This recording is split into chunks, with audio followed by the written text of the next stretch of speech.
La revista El Doctor en Casa presenta su programa El Doctor en Casa TV.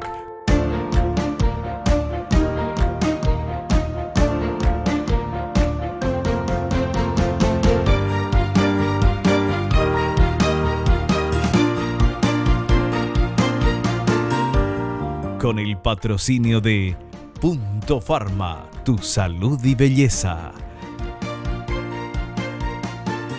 McDonald's, me encanta. Con el auspicio de AAS 125, con un comprimido al día, prevenís el infarto.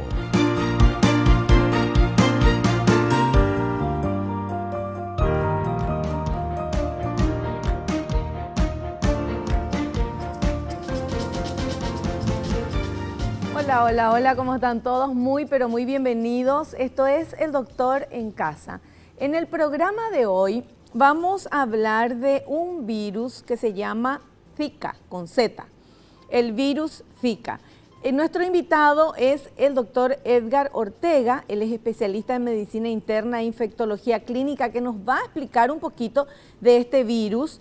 Y vamos a ver esta placa, por favor, porque es nuevo, para mí es nuevo. El virus Zika, identificado por primera vez en Uganda en el año 1947, nada nuevo evidentemente, pero llegó a América Latina al haberse identificado brotes de la enfermedad en Chile y en Brasil. Es causado por la picadura de un mosquito del género Aedes, como el que causa el dengue y la fiebre chikungunya. La expansión geográfica de esta especie invasiva en África, Europa y América deja entrever un riesgo de propagación en el mundo, por lo que deben ser tomadas las medidas de prevención. De esto vamos a hablar con nuestro invitado y le vamos a preguntar si ya está acá en el país, qué medidas se toman, qué podemos hacer y sobre todo qué hace este virus. Nuestro invitado es especialista en medicina interna e infectología clínica, miembro de la Sociedad Paraguaya de Medicina Interna, miembro de la Sociedad Paraguaya de Infectología y miembro de la Comisión Directiva de la Sociedad Paraguaya de Infectología. Médico jefe del Servicio de Clínica Médica del Hospital Central de Policía, médico del consultorio VIH Pronacida, médico de guardia del Instituto de Medicina Tropical y de Urgencia de Adultos en el Instituto de Previsión Social, docente de la Facultad de Medicina y la Universidad Nacional de Caaguazú. Bueno, ¿en qué momento vive? Le vamos a preguntar también, porque demasiadas cosas hay acá. Bueno, bienvenidos al programa. Vamos a estar hablando de este virus Zika y vamos a interiorizarnos un poquito, y como siempre hacemos acá en El Doctor en Casa, la idea es conocer un poquito más para poder prevenir y tomar las medidas necesarias, porque la información y la educación es lo que nos va a hacer tener una vida mejor, una mejor calidad de vida. Comenzamos El Doctor en Casa en esta tarde, hacemos un pequeño corte. Yo recibo a nuestro invitado, el doctor Edgar Ortega, especialista en medicina interna e infectología clínica, y volvemos enseguida.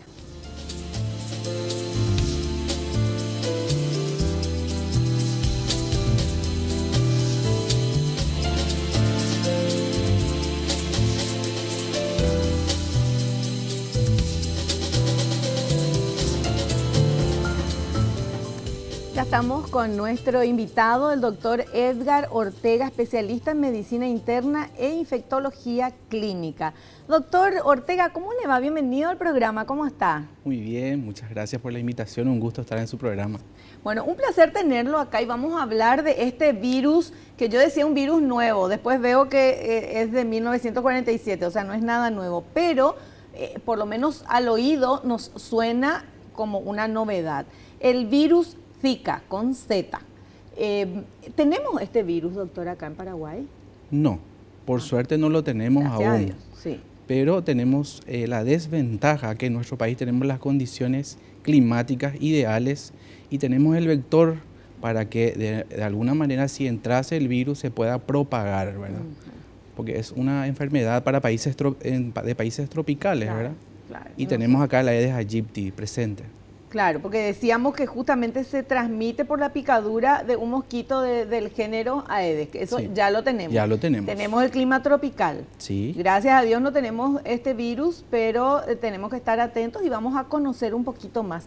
Pero antes de entrar con el tema, tengo mucha curiosidad por saber, doctor, ¿cómo usted puede hacer todas las cosas que yo leí ahí al inicio? Es médico jefe del servicio de clínica médica del Hospital Central de Policía, médico del consultorio VIH Pronacía, médico de guardia del Instituto de Medicina Tropical y de la Urgencia de Adultos del Instituto de Previsión Social y es docente de la Facultad de Medicina de la Universidad Nacional en Caguazú. Ahora me va a contar cómo es eso. Bueno, y organizando el tiempo es factible. Después, desde que empezaron estas epidemias relacionadas a los vectores, ¿verdad? Con el dengue, H1N1 y ya son 6 epidemias de dengue, surgieron muchas ofertas laborales que hicieron que haya esa posibilidad de hacer ese tipo de trabajo y son 4 funciones públicas más una actividad docente, ¿verdad? Entonces es bien compatible, ¿verdad? Por ejemplo, los lunes estoy 24 horas en el Instituto de Medicina Tropical, dependiente del Ministerio de Salud Pública, que es el hospital público de referencia para el manejo de hospitales infecciosas, de todas las enfermedades infecciosas. Y soy el jefe de guardia lunes. En el Hospital Central de IPS soy el jefe de guardia de la urgencia de adultos los días viernes. En el hospital de policía estoy como jefe, entonces no tengo un horario fijo, ¿verdad? Entonces me voy a organizar el servicio y voy viendo los casos, problemas que existen en el área de infectología, ya que somos pocos los infectólogos a nivel país y la mayoría estamos centralizados en la capital, ¿verdad? Y particularmente en el hospital de policía estamos solamente 2. Para la población de la policía, 2 infectólogos es muy poco, ¿verdad? Ellos no están exentos los uniformados de las enfermedades como el dengue, la chikungunya, los cuadros respiratorios. Y todo eso siempre se necesita la opinión de un médico especialista en algunos casos, ¿verdad? Entonces debemos estar en casi todas las mismas personas en muchos lugares, ¿verdad? Claro, son pocos los infectólogos. Sí, a nivel país, claro. Y la actividad docente lo desenvuelve los días sábados, ¿verdad? Ya que también los médicos que están en proceso de formación deben de estar capacitados y aprender esto, porque en algún momento ellos tienen que ejercer la profesión y tienen que estar preparados para hacer frente a este tipo de enfermedades infecciosas. Llámese chikungunya, dengue, que en mi época de facultad nosotros casi no se nos hablaba. Dengue sí, pero no chikungunya, menos Zika. Y ahora estamos obligados a que la malla curricular se vaya cambiando para poder cargar estas enfermedades nuevas que van apareciendo. Pero ¿verdad? obvio, porque todos los médicos tienen que estar al tanto de todas las cosas que están pasando para poder tratar a sus pacientes. ¿Y qué tal la facultad? A mí me gusta charlar con mi invitado. ¿Qué tal la facultad allá en Caguazú, en Coronel Oviedo, verdad? Sí, es una facultad bastante noble, ¿verdad? En realidad es la Universidad Nacional de Caguazú y tiene muchas facultades. La que yo enseño es la Facultad de Medicina. Con un honor puedo decir que la primera promoción de egresados ya están haciendo sus residencias médicas y entraron al campo laboral y tuvimos 18 egresados en la primera promoción, de los cuales 12 pudieron ingresar sin ninguna dificultad al sistema de CONAREN, que son de residencias médicas, ¿verdad? Entonces, y ahora vamos por la segunda promoción, fantástico, ¿verdad? Eso habla de la calidad de la educación. De la educación. Y es un plantel docente que va de acá a Asunción, la mayoría. Y claro, porque está lastimosamente, o sea, bien por nosotros que vivimos en Asunción, pero lastimosamente todo está centralizado acá. A nivel medicina también. Y hay muy buenos médicos que de repente en algunos puntos del país, entonces esto que estén saliendo nuevos, el producto del estudio, ¿verdad? En la Universidad Nacional de Coronel Oviedo me parece fantástico. Sí, y a nivel país es una estrategia que se hace en las creaciones de las universidades nacionales, regionales, ¿verdad? Sí. Entonces ya no tenemos que emigrar, a ir a otra ciudad, a ir a otro país. Es exactamente el mismo, ¿verdad? El currículum es exactamente lo mismo, el plantel docente es casi igual, ¿verdad? Uno ingresa a esos lugares por concurso, ¿verdad? Y cada tanto vamos concursando, ¿verdad? Qué bueno. Doctor, ¿usted estudió acá, hizo alguna especialización en el exterior o solamente acá en nuestro país? Sí, yo me recibí acá en el país. Yo soy egresado de la Universidad Católica de la ciudad de Villarrica. Luego hice la especialidad de Medicina Interna en nuestro país y también la de Infectología en nuestro país. Posterior a la finalización de mi especialidad, sí, constantemente estoy viajando afuera para las actualizaciones, viajo bastante. Claro, claro. Es que eso es importante también, porque en todos los aspectos de la vida, todo evoluciona tan rápidamente que uno tiene que estar al tanto, y más aún si es medicina. Te imaginas si te vas a un médico y no sabe qué es chikungunya o qué es Zika. No, y cómo tratar. Bueno, pero no tenemos todavía el virus Zika en nuestro país, es lo que nos explica nuestro invitado, pero entonces vos me vas a decir, ¿y para qué hacer el programa si no existe acá? No existe, pero podría existir, podría venir, porque tenemos la temperatura, o sea, el ambiente adecuado, que es tropical, y tenemos el Aedes, que anda dando vueltas por ahí. No tenemos todavía ningún infectado, gracias a Dios, pero si por ahí alguien que viajó a algún país de estos que tienen el virus se contagia, le picó mosquito, viene acá, como se hacen los contagios, ¿verdad? Sí, es así mismo, ¿verdad? Dos condiciones tenemos, faltaría solamente la tercera, que alguien pueda traer el virus en nuestro país. Nosotros vemos que por el tema de los viajes y las comunicaciones, es muy sencillo llegar a la Polinesia o llegar al Brasil o a Chile en 2-3 horas, ¿verdad? Hay mucha gente que uno ve por las páginas sociales que van de luna de miel a la Polinesia, por ejemplo, ¿verdad? Yo estuve, no de luna de miel, pero yo estuve en la Polinesia francesa, es hermosísimo ese Entonces, lugar. Y ahí hay. Y ahí hay, ¿verdad? Sí. Y las islas chilenas que están en el Pacífico se calculan que por la distancia que hay entre cada isla, ¿verdad? Fueron casos autóctonos en esos lugares, ¿verdad? Por contigüidad, ¿verdad? Y de ahí llegó hasta el territorio americano. Por eso que el Ministerio de Salud, atendiendo a una estrategia de la OMS y la OPS, lanzó una alerta en mayo de este año ante la eventualidad, porque debemos de estar preparados, no esperar que hayan casos y que nosotros no sepamos nada. Entonces, el Ministerio está haciendo su vigilancia a las personas que viajan, que retornan al país, que vienen con cuadros febriles, ¿verdad? Para poder ver. Y tenemos ahora 2 epidemias que están prácticamente terminando, que es la de chikungunya y dengue, ¿verdad?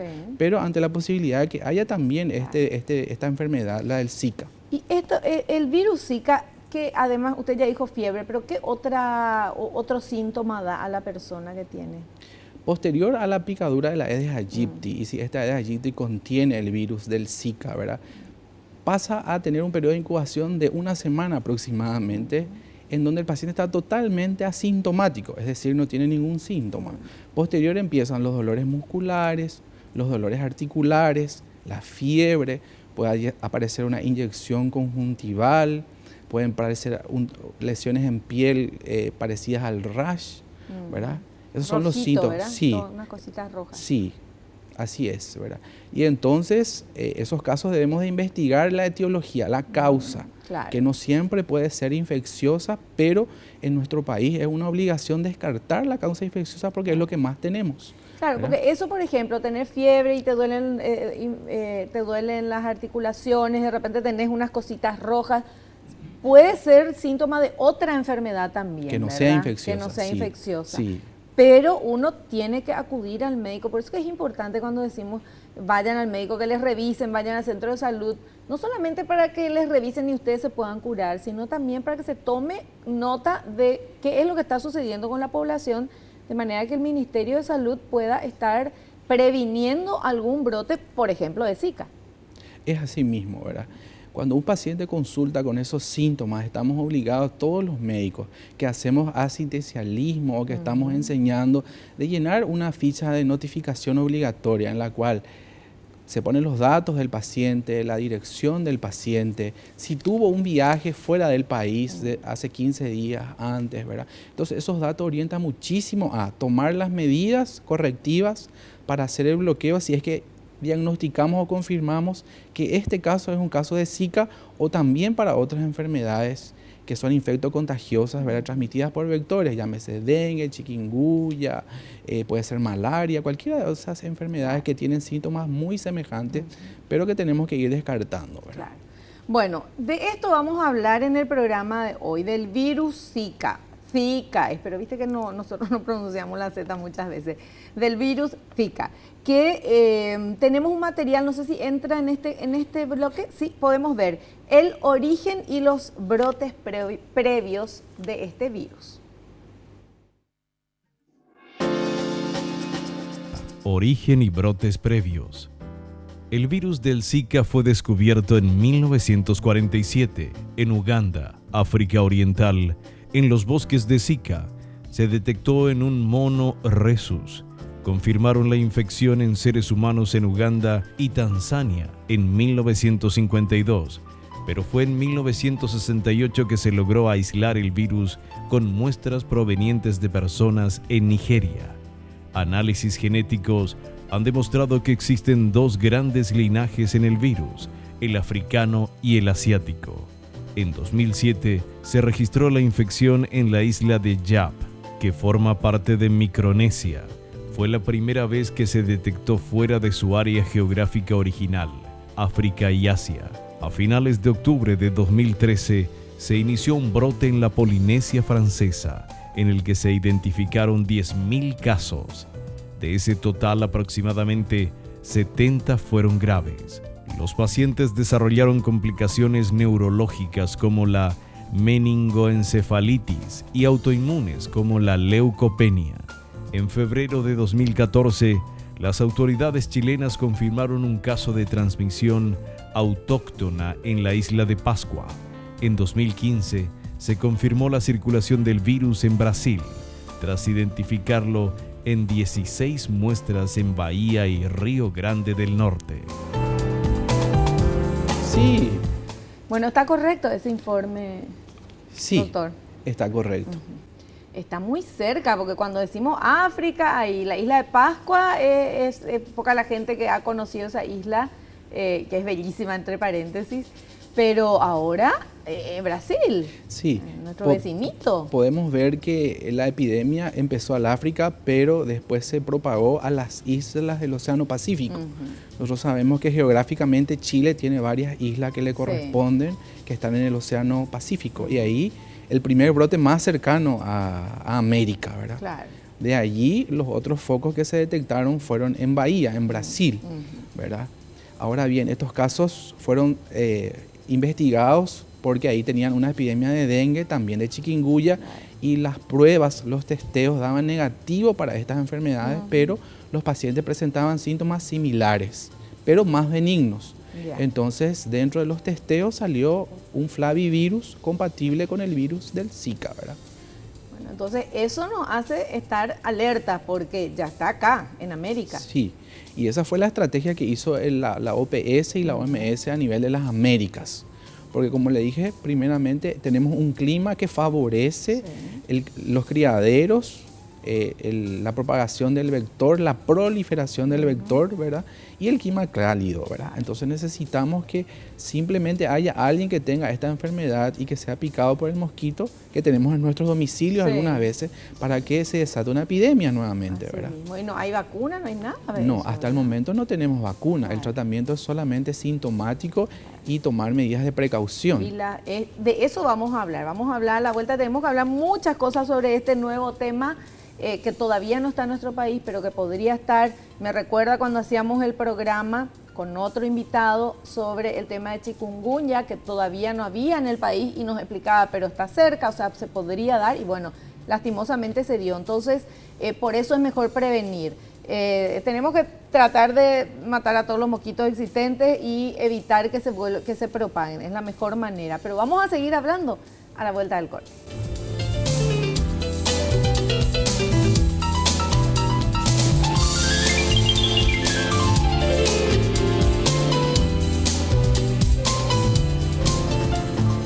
Continuamos, estamos hablando con nuestro invitado, el doctor Edgar Ortega. Él es especialista en medicina interna e infectología clínica y está hablándonos y contándonos de este virus Zika, que es un virus que todavía no lo tenemos en nuestro país, pero ya llegó al Brasil, entonces, y transmitido por el mismo mosquito que no le aguantamos, el Aedes, que nos trae tantos problemas como el dengue y chikungunya. Entonces, no se puede prever que vamos a tener o no vamos a tener. Tenemos que estar preparados por las dudas. Sí, porque siempre lo que buscamos a nivel país es la prevención, ¿verdad?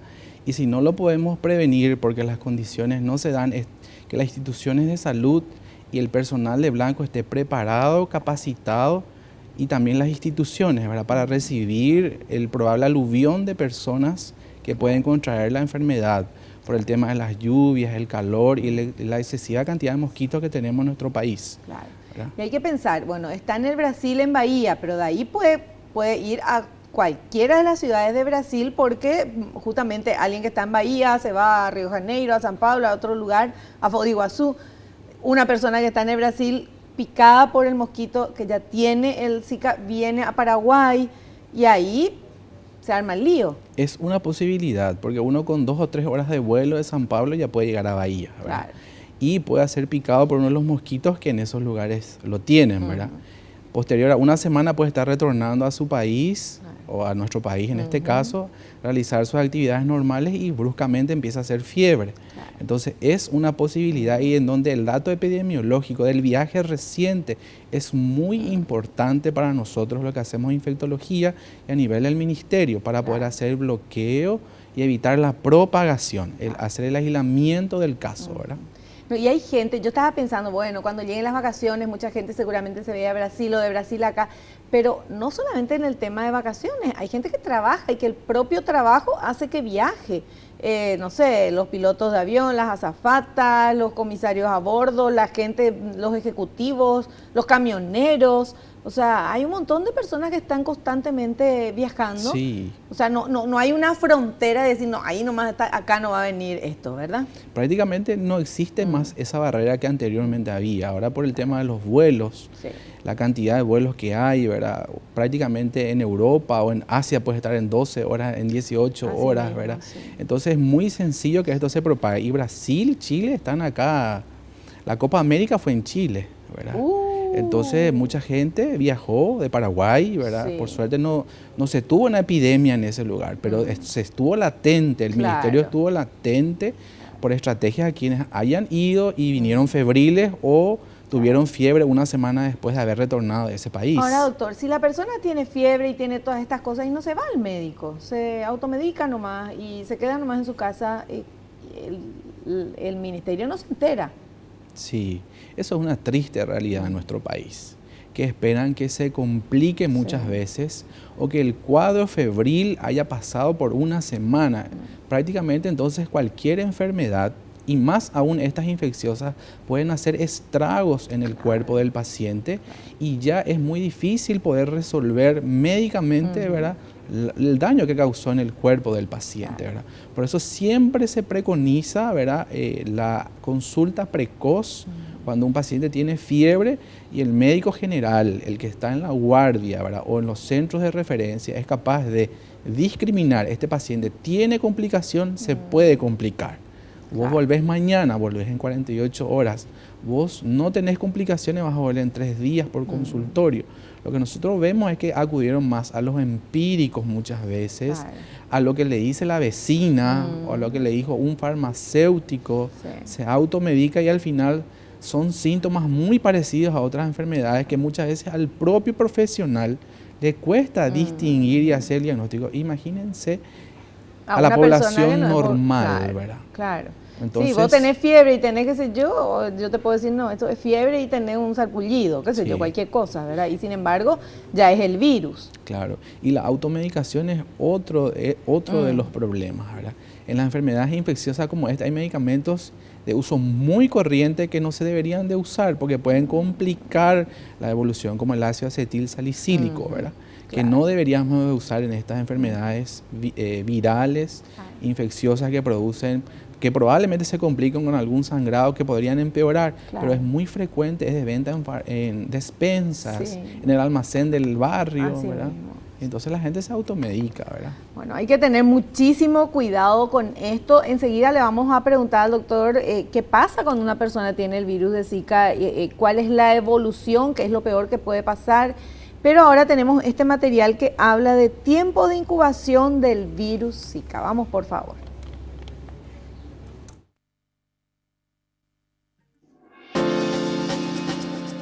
Tiempo de incubación del virus Zika. Suele oscilar entre 3 y 12 días. Tras este periodo aparecen los síntomas. Sin embargo, la infección también puede presentarse de forma asintomática. Según un estudio, 1 de cada 4 personas desarrolla síntomas. No se ha reportado ninguna muerte que haya sido causada por la enfermedad. La mayoría de las personas se recupera y la tasa de hospitalización es baja. ¿Está correcto, doctor? Sí, está correcto. O sea, es más benigno que el dengue, que puede matar en algunos casos, ¿verdad? ¿O no? Sí, viendo la literatura mundial y previa capacitación que también a nosotros nos dieron en los viajes, vemos que esta enfermedad es, por suerte, es más benigna que las otras enfermedades que tienen similar característica, ¿verdad? No podemos decir eso de dengue, tuvimos muchas muertes por dengue, también casos de chikungunya que se complicaron, ¿verdad? Pero es capaz de producir mucha postración en el paciente, mucho disconfort en el paciente, y se ve que podrían colapsar los servicios de salud si tenemos muchos casos. Tal cual. Bueno, y tenemos otro material que habla de síntomas. ¿Podemos ver, por favor? Síntomas generalmente duran entre 4 y 7 días y pueden confundirse con los del dengue. En los casos en los que las señales que revelan la enfermedad son moderados, la persona puede tener fiebre menor a 39 grados centígrados, dolor de cabeza, debilidad, dolor muscular e inflamación en las articulaciones, que suele concentrarse en manos y pies, conjuntivitis no purulenta, edema en los miembros inferiores y erupción en la piel, que tiende a comenzar en el rostro y luego se extiende por todo el cuerpo. Con menos frecuencia se presentan vómitos, diarrea, dolor abdominal y falta de apetito. Las complicaciones de tipo neurológico y autoinmune han sido excepcionales hasta el momento. ¿Está correcto, doctor? Está correcto. Lo que estamos viendo es la gente que tiene más experiencia en el manejo de estos casos, que las complicaciones que presentaron fueron más neurológicas. ¿Cómo es eso? Y complicaciones neurológicas. Se produjeron meningoencefalitis y encefalitis debida al propio virus, por lesión directa del virus, ¿verdad? No descarta que en nuestro país, si es que llegase a ser, se presenten estas complicaciones. Eso es complicado. Es complicado, como cualquier infección del sistema nervioso central, el cerebro, incluso podría poner en riesgo la vida del paciente. Pero por suerte no es lo frecuente, ¿verdad? Pero también nosotros sabemos, los especialistas, que el virus también puede tener otro comportamiento diferente en nuestro país. Claro. Como fue en un momento el dengue, el famoso dengue con toque visceral, que no se veía en otros lados. ¿Qué pasó acá? Y que pasó acá. Claro. Que nosotros empezamos a publicar y ahora ya somos ícono a nivel mundial en manejo de dengue, pues ya tuvimos 6 epidemias a cuestas y fueron migrando, ¿verdad? La forma, las características de las enfermedades fueron cambiando un poquito, ¿verdad? Perfecto. Bueno, vamos a seguir hablando con nuestro invitado a la vuelta del corte. Quédate ahí porque está muy interesante todo esto.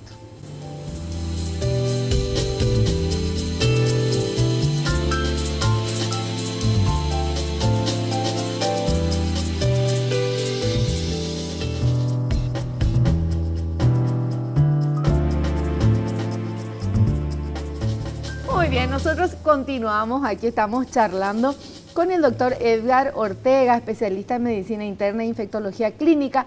Nos está hablando del virus Zika.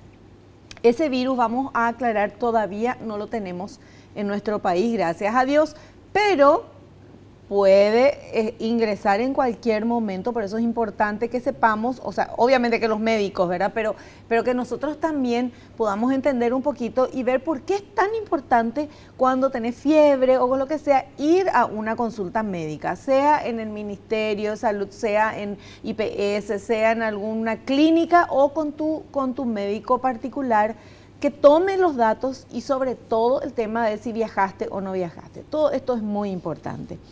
Y ahora tenemos, obviamente, lo que queríamos saber, el tratamiento. Tenemos un material, doctor, que vamos a presentar ahora y después usted nos va a decir si está correcto o no. Vamos, por favor. Tratamiento del virus Zika.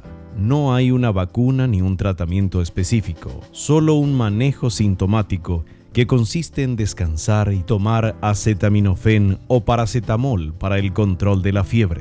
No se recomienda el uso de ácido acetil salicílico por el riesgo de sangrado que acarrea. También se aconseja ingerir líquido en abundancia para paliar el que se pierde por diferentes razones. Para manejar el prurito ocasionado por la erupción, se pueden utilizar antihistamínicos. ¿Está correcto, doctor? Está correcto, está correcto. Bueno, y qué importante también es hablar de lo que ya nos decía usted, que no hay que automedicarse nada más, porque todos los medicamentos hacen bien, pero tienen un efecto colateral que en algún momento puede hacer peor todavía si no está recetado por un médico. Es así.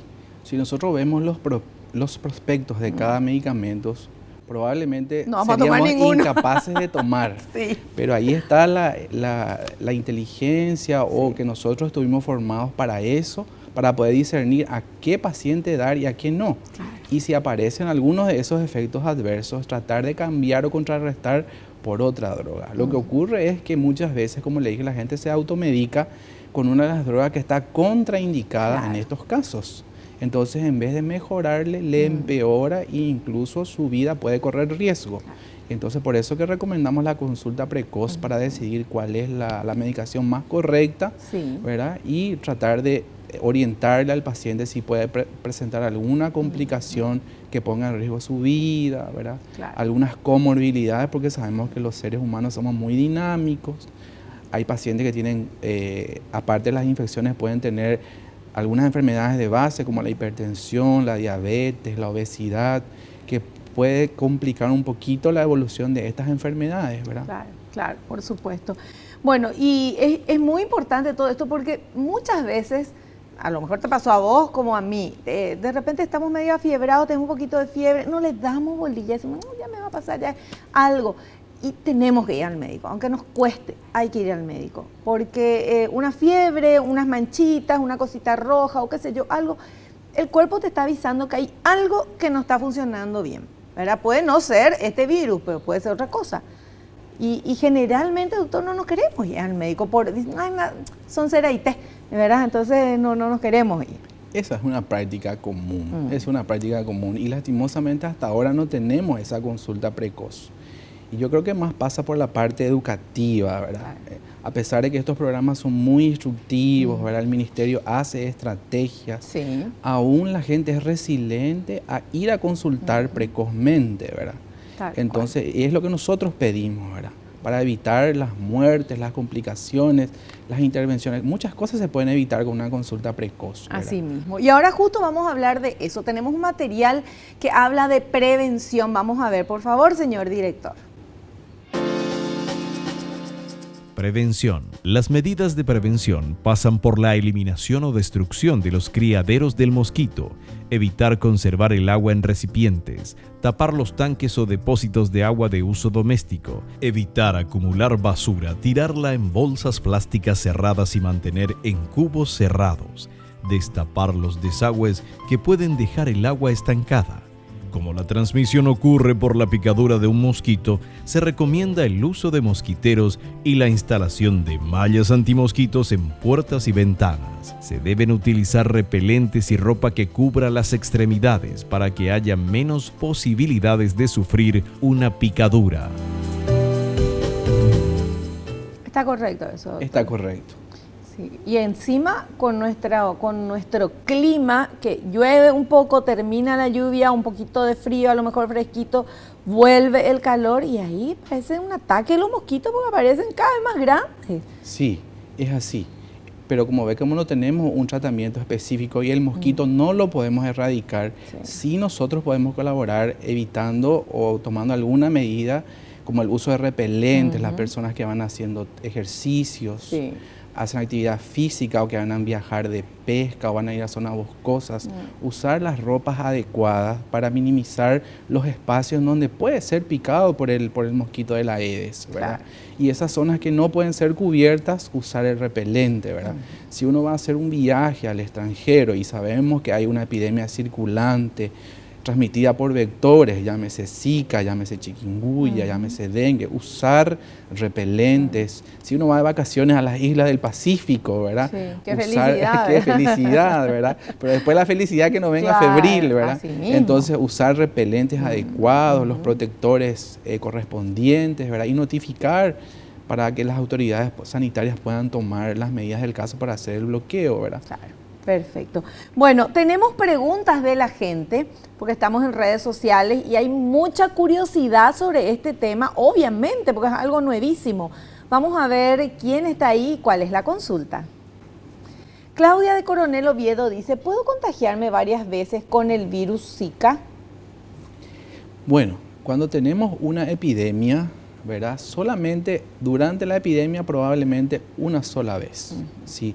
Pasado la epidemia, después de 1 año, 2 años, podríamos volver a contagiarnos si tenemos las condiciones necesarias, porque no deja inmunidad esta patología. ¿verdad? No deja inmunidad. No deja inmunidad. O sea, pero tuviste 1 año, tuviste Zika, ese mismo año podés volver a tener Zika. Sí, se podría, pero no así en forma, no una semana tuve Zika y un mes después fue picado nuevamente por el mosquito y me transmite. No, eso no se puede, ¿verdad? O sea, queda un tiempo de inmunidad. De inmunidad que todavía no está bien demostrado cuánto es el tiempo, ¿verdad? Pero en el caso del dengue, por ejemplo, nosotros vemos hay gente que tiene dengue todos los años. Sí, y son dengues diferentes. Son diferentes o de repente es del mismo serotipo también, ¿verdad? También. Sí, del serotipo circulante en el país en ese momento, ¿verdad? Claro. Pero no deja inmunidad, ¿verdad? Perfecto. Bueno, tenemos otra consulta, vamos a ver. Juan de Capiatá dice, ¿qué puedo hacer para protegerme si estoy viajando a algún lugar donde está el virus Zika? Híjole, qué buena pregunta. ¿Qué se tiene que hacer, doctor? Bueno, lo que le podemos recomendar a las personas, como ya dijimos anteriormente, es que tomen las medidas de prevención para evitar ser picados, como ser, por ejemplo, la vestimenta. La vestimenta es una barrera importante para evitar las picaduras. Otro, ¿verdad? Si no se pudiesen, por algún motivo, usar ropas que cubran la mayor parte del cuerpo, colocar aquellas zonas expuestas con repelente, el uso de repelente. Con eso se ahuyenta al mosquito y es imposible que la picadura ocurra, ¿verdad? ¿Sí?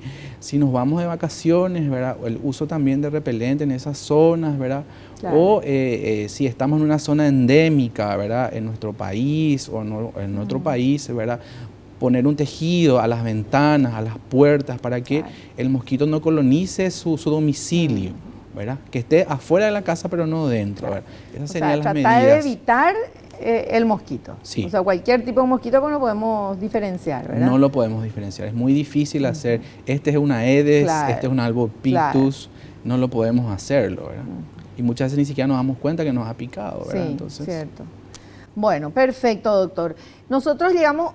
en este momento voy a despedir a nuestro invitado porque después estamos con el doctor Jorge Vacante, médico de familia y nutricionista. Yo le quiero agradecer, doctor, su presencia en el programa. Muchísimas gracias por todo lo que nos estuvo explicando, enseñando, y lo queremos tener en un próximo programa.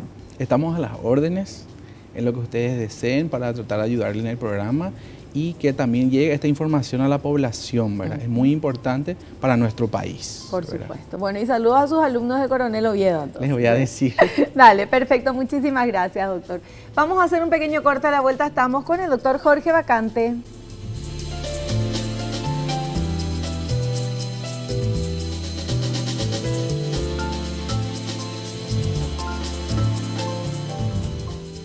¿Qué tal, doctor? ¿Cómo está el doctor Jorge Vacante, médico de familia, nutricionista, amigo de la casa, parte del programa? ¿Cómo anda, doctor? ¿Cómo está, señora? Gracias por la invitación. Un gusto otra vez de estar con ustedes. Así mismo, un placer tenerlo acá en el programa. Y bueno, como siempre, usted nos va a ir dando algunos tips necesarios para tener una mejor salud y prevenir algún tipo de problema. Nosotros lo que tenemos que entender que el sistema que nos defiende a nosotros está compuesto de células, o sea, el sistema inmunológico. Ese sistema inmunológico puede ser atacado por bacterias, por virus, por parásitos, por hongos, etc. Entonces, nosotros tenemos que mejorar ese terreno. Y al mejorar ese terreno, tenemos que mejorar la nutrición. ¿Por qué la nutrición? Porque le vamos a aportar, como a todas las células del organismo, a nuestra célula de defensa para defendernos de la agresión que suframos.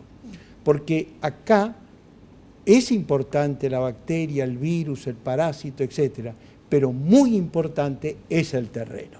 Claro. O sea, las inmunodeficiencias. Si nosotros pensamos o sacamos deducciones que hay desnutriciones ocultas, no digamos la grande, ¿no? Desnutriciones ocultas por déficit de minerales como selenio, zinc, hierro, etcétera, o vitaminas. ¿Sabes por qué? Por déficit alimentario, por el tipo de alimentación que hacemos. Entonces, esos elementos que nosotros no aportamos traen déficit en esas células que nos van a defender. Nosotros tenemos soldados que nos defienden y esos soldados nosotros los tenemos que alimentar. Fundamentalmente frutas, fundamentalmente verduras, fundamentalmente cereales, legumbres, carne, leche, yogur, etc. ¿Por qué? Y la integración de cereales y legumbres que van a complementar los déficits nutritivos. Tenemos que ayudar a nuestro organismo superar o defendernos de los procesos infecciosos. Fíjese usted, señora, que por cada grado de temperatura que aumenta a partir de los 37 grados, la temperatura corporal, por un proceso X, en este caso infeccioso, aumenta en un 13% el metabolismo basal.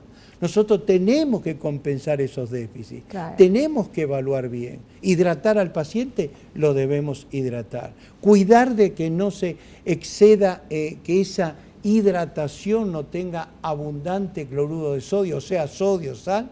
¿Por qué? Porque actúa como inflamatorio. O sea, tenemos que cuidar todo eso. Las vitaminas del complejo B, que están en cereales, en legumbres, o a veces tenemos que aportarlo como medicamento, porque la fiebre está en déficit de vitaminas. Verdaderamente, nosotros tenemos que entender que no solamente es el estrés laboral o el estrés psíquico, también un proceso infeccioso trae estrés. Y ese estrés me come al zinc, me come al cobre, claro, que son minerales importantes. Pero lo más grave de esto, que me lleva al déficit de vitamina C, que es un gran defensor del organismo, que usted, como todos sabrán, está en los cítricos, el kiwi, claro, etc. O sea, en definitiva, una correcta nutrición nos va a proteger. Este es el nuevo capítulo que hace unos años empezó a surgir, que es la inmunonutrición, que es un capítulo sumamente importante, donde la nutrición no solamente es un proceso para lo estético, como se ha metido, sino es un proceso para la salud. Claro. Y en el caso de procesos infecciosos, como acaba de mencionar el colega, todo proceso infeccioso que esté acompañado con una complementación, digamos, alimentaria, es muy importante. Y por sobre todo, educar a la población en la prevención de todos los aspectos, claro, que ya se nombraron, y también en la nutrición. Doctor, estamos hablando de inmunización, estamos hablando de que nuestro cuerpo tenga todas las defensas en su lugar y fuertes. ¿Nos puede dar así, tipo para hacer, por ejemplo, un juguito, un licuado o algo? ¿Qué le podemos poner? ¿O qué vegetales o frutas o qué sé yo podemos mezclar y así tenemos un súper potente, por ejemplo, algo más usted puede hacer aún? Claro, usted puede hacer kiwi, naranja. Sí. Puede hacer con tomate, que aporta el licopeno. Sí. Le puede agregar como cereal avena. La avena es un gran nutriente del organismo, un gran protector del organismo. Puede darle también semilla de cereales como que tienen vitamina E, semilla de lino para movilizar la parte intestinal y que aporte omega, los ácidos grasos como omega 3, omega 6. O sea, una conjunción. Por ejemplo, kiwi, naranja, un tomate, o la conjunción con remolacha y tomate. ¿Por qué la remolacha? Porque la remolacha tiene betaína y la betamina es un hepatoprotector. Al ser un hepatoprotector le va a cubrir de la agresión que hace toda virosis sobre el hígado. Claro. Yo no estoy hablando de las hepatitis, estoy hablando de tipos de virosis que atacan. Y me dijeron también que el jugo de remolacha es muy bueno para la potencia masculina. Así se dice también, pero lo que sí le manifiesto es que esa integración del jugo, lo mismo que hacer la integración de cereales, por ejemplo, arroz integral con legumbre. Usted dirá, pero ¿por qué arroz? Porque de eso le va a complementar toda la cantidad de aminoácidos que necesita el organismo para defenderse. En definitiva, como toda nutrición, debe ser individualizado para qué va a ser indicado y verdaderamente encauzarlo en ese aspecto. Y creo que de esa manera el terreno va a mejorar y la agresión va a ser menor o por lo menos más sobrellevable. ¿Qué es lo que queremos? Doctor, muchísimas gracias por sus consejos, como siempre. Nosotros nos despedimos hasta el próximo programa, si Dios así lo permite. Espero que te haya gustado, que hayas aprendido como lo hicimos todos aquí. No te olvides, naciste para ser feliz, no te conformes con menos. Chao, que pases bien. La revista El Doctor en Casa presentó su programa El Doctor en Casa TV, con el patrocinio de Punto Pharma, tu salud y belleza. McDonald's, me encanta. Con el auspicio de AAS 125, con un comprimido al día, prevenís el infarto.